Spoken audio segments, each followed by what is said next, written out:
What's up, guys? EJ with LTL Fitness. On my way to the gym, hitting legs today, so should be a good day. Hoping to be able to squat and deadlift today, maybe even a new PR. I hit a new PR last time I was here to deadlift, which was 345. So hopefully maybe we can hit 355 or 360. Anyway, today's video, I wanted to film a quick Q&A I posted on Instagram a few days ago. Asked you guys to ask some questions. I really appreciate you all that sent DMs and commented. So we'll get started. So I do have hands-free, so I am driving, but I am watching the road and talking to you guys. So first question was motivation. How to keep motivation when you're not seeing progress? Well, I get the best way for me to answer that is to say that it depends on what progress you're saying is stalling. The number one key is to not put all your eggs in one basket, meaning don't let your progress be totally hinged on one thing, whether that be the scale, whether that be clothes fitting, whether it be new personal best at the gym, or whatever. Have multiple things that you track as progress. So, for example, weight on the scale, if your goal is to lose weight or gain weight or whatever your goal is as far as the scale is concerned, that could be one way to measure progress. But if one of these things stalls, so if your weight on the scale stalls, if you don't feel like your clothes are fitting any looser, you don't feel better, you're not really seeing any progress in pictures or anything, I would say just kind of reassess what you're doing and make sure that it's something that fits those goals. So maybe reassess what your calorie intake is, maybe switch up what you're doing cardio wise, throw in a couple days of HIIT cardio if all you're doing is low intensity cardio. Maybe throw in a refeed day. If you've been dieting really hard and you just feel like you're stuck, maybe have a day where you really up the carb intake. Don't get too out of control with it, but just kind of reset your body, and maybe it'll jumpstart your body to get back going. So the next one, kind of along the same lines, was how to overcome plateaus with weight loss. So again, I think the biggest issue with plateaus is to make sure that it's really a plateau. So if you're weighing yourself once a week and you weigh yourself 1 week, the next week you didn't lose any weight, I wouldn't quite call that a plateau yet. I would give it a good 2 to 3 weeks. If nothing changes, then maybe you can consider it a plateau. And again, just like with the progress question, my first suggestion would be to really take a hard look at what you're doing and make sure that you're being completely 100% honest with yourself. You're not sneaking bites of this and bites of that and not tracking it.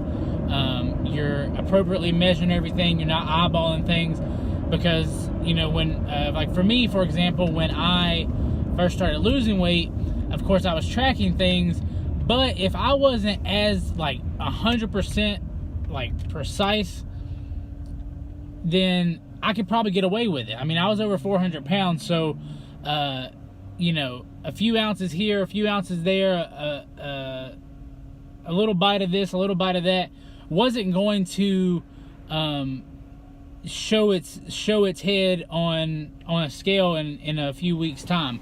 But the smaller you get and the closer you get to that end goal, or that optimal body fat percentage and things like that, every single ounce of food that goes into your body counts. And if you're not being 100% honest with yourself and tracking that, you can hit what you think's the plateau, but really it's more a lack of discipline, or just needing to tweak a few things or fine tune it. So next one was a question about, was there any point in your journey where you felt like completely giving up? I wouldn't say completely. I mean, maybe for like a fraction of a second or a few minutes or a meal or something like that, yeah, maybe I had the thought like, this is just too hard and I can't do this. It would be easier just to go back to my old lifestyle, you know, that kind of thought process. But you know, it was very few and far between, and it wasn't a long-term thing. It was usually when I'd let myself get too hungry, I'd put myself in bad situations where I wouldn't have, like, you know, good snacks to eat or something like that, and I set myself up for failure. I didn't meal prep. I didn't think through meals ahead of time. You know, if I go out to restaurants with friends, I didn't look up things beforehand and try to give an idea, and then I get there and everybody's talking about all the food they're going to eat and all this, and I'm just not prepared. Then I'm getting mad at myself. So I think those things will happen, but if you're doing it for the right reasons, guys, and you've really decided this is a lifestyle change, you'll realize that there is no giving up. And even if you're gonna have slip-ups, you're gonna make mistakes, but if you're in a competition, going to be competing in some sort of fashion, whether it be bodybuilding or powerlifting or whatever, then yeah, there may be a short-term finish line that the mistakes can really... Okay, we are back after the equipment malfunction. But like I said, if you're competing, then there are times in the short-term windows where those little mistakes can really cost you. You know, if you're going into a physique competition or a bodybuilding competition, and 3 weeks out you go on a massive binge for 2 days, you've really set yourself back, and there's not a whole lot of recovering from that. But if this is about, you know, you bettering yourself, a new lifestyle, a healthier you, then the end game is your life. I mean, the end game is not 6 months from now, 6 weeks out, you know, 3 weeks out, next week. The end game is to be a healthier you next year than you were at the beginning of this year, or, you know, just striving. For me, I kind of take it day by day. If every day I can make a little decision that was different than a decision I used to make, then it's a win for me. You know, if it's as simple as, you know, that yesterday in the office there was cookies and I had one at lunch because I can, like, it's not a big deal. One cookie's not going to kill me. I'm not a week out from a competition. There's no reason why I can't have a cookie at lunch, as long as I'm accounting for it and not going overboard with my calories. But the old me would have had 4 or 5 cookies because they were there and I just wouldn't stop.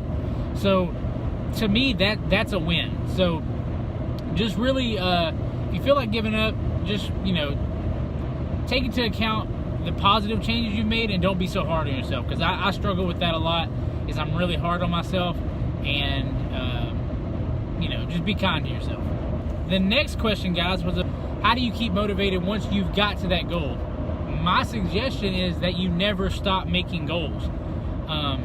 So you just need to change up your goals. If your goal was to get to a certain weight on the scale and you got there, well, the way to stay motivated is, 1, you want to stay there. Number 2 would be, let's find something else. If you're doing weight training, now let's focus your goals towards getting stronger, increasing, you know, the number of reps with a certain weight. If your thing is cardio, which I think you should be doing both, but that's another video, weight training and cardio. But if you're like a runner or something, then of course getting your mile time down, or getting your 5K time down, or something like that, or running your first 5K. Just some other kind of goal that's measurable, so that you can be focused on something, so that way you can keep motivation. Because for me, it is hard to keep motivated if you're not working towards something. You know, my last one, if you all follow the channel, I went through a bulk recently, which I just wrapped up a few weeks ago, and I kind of let it get a little bit out of control because I didn't have a finite goal. It was just kind of like, well, I'm okay with gaining some weight, but I didn't really have a certain pace set for it, or a certain, you know, goal in mind. It was just like, I'd like to get stronger, and put on a little weight so that when I cut down again, hopefully I put on some muscle mass. Instead, what I should have done and what I will do next time is have a definite goal of this is how much weight I want to gain per week or per month, no more than that, and then have specific strength goals. Like I want to hit 225 on bench for 5, or I want to hit 365 pound squat for 3, or whatever the numbers are for you. I want to have those laid out so that I actually have a plan going into the gym and a finite goal. So that is how I would suggest staying motivated once you've reached your goals. And guys, that was the main bulk of the questions. If you have more questions, want some more detailed help about fitness or nutrition, I do offer coaching. You can send me a DM on Instagram at learningtolive_fitness, or an email at ltl_fitness@yahoo.com. Either way, and we can discuss it and I can try to help you guys out. As always, if you are taking supplements or have questions about supplements, please ask questions. If you're already taking supplements, I'm going to suggest you switch to MTS Nutrition for all your supplements: protein, pre-workout, creatine, all that good stuff. Right now I am drinking on Clash. It's rainbow sherbet flavor. Also has stacked in here with Vasky. Check our links in the Instagram. I have it, my favorite, our #1 pre-workout stack. It'll take you directly to that link. You'll get Vasky, you'll get Clash, you get a free Cyclone shaker, which is a similar shaker to this one. If you want this shaker in particular, it's available on our website, also in the links on Instagram, and will be linked below. But anyway, enough of the sales pitch. I appreciate you guys for watching.